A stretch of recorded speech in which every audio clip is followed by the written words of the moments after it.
Eto na mga boss no, Los Angeles Lakers kontra nga dito sa Brooklyn Nets. Sino-sino nga ba ang mga available at mga injured na players dito nga para sa Los Angeles Lakers, gayon din para nga dito sa Brooklyn Nets. Halina't alamin natin mga boss no, ang mga updates patungkol nga sa mga players na yan, tara't pag-usapan natin yan.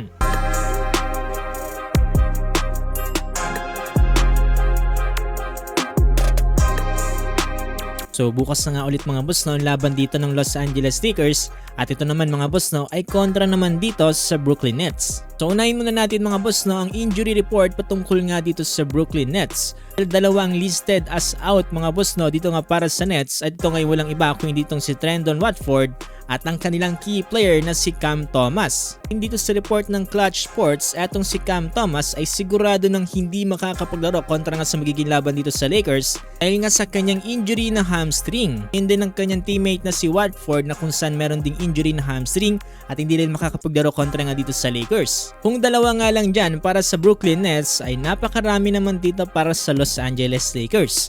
Unahin natin mga boss etong si Maxi Kleber na kung saan hindi pa rin talaga makakapaglaro kontra nga dito sa Brooklyn Nets dahil nga sa pagkakaroon nito ng surgery.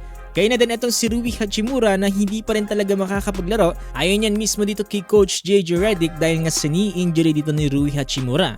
Ang mas matindi niyan mga boss no, etong si LeBron James ay expected na at least 1 to 2 weeks na hindi makakapaglaro para sa Los Angeles Lakers. Ayon yan mismo mga boss no, dito nga kay Shams Charania.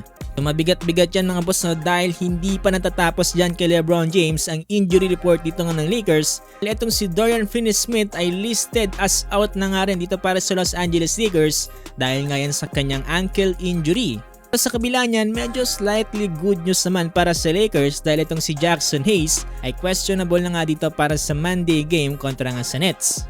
At para naman sa star player dito ng Los Angeles Lakers na si Luka Doncic ay questionable din siya nga dito sa magiging laban kontra nga dito sa Brooklyn Nets dahil nga sa kanyang back soreness. Pero dahil questionable yan mga boss, minsan pinaglalaro pa rin nila itong mga players na to pero may mga minutes restriction nga lang. Isa pa, mas lalong kailangan ngayon dito ng Los Angeles Lakers etong si Luka Doncic dahil hindi nga makakapaglaro etong si LeBron James. Although looking good naman etong si Austin Reeves para dito sa Los Angeles Lakers na maaari maging katulong nga dito ni Luka Doncic. Sa kasalukuyan ng standing ngayon dito ng Brooklyn Nets para nga sa Eastern Conference ay meron silang 21-42 win-loss record.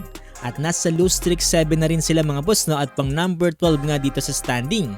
Kung sakasakaling matalo nilang Los Angeles Lakers, doon pa lamang nila mababasag itong kanilang lose streak dahil yung huling laban nila ay tinalo sila ng Hornets sa final score na 105-102. Para naman dito sa Los Angeles Lakers ay balik nga sila dito sa ikalawang spot dito nga sa Western Conference standing matapos nga matalo dito ng Denver Nuggets dito nga kontra sa OKC Thunder sa final score na 127-103. Sobrang dikitan kasing standing dito sa West kaya kahit isang panalo at talo ay malaking epekto na yan sa standing.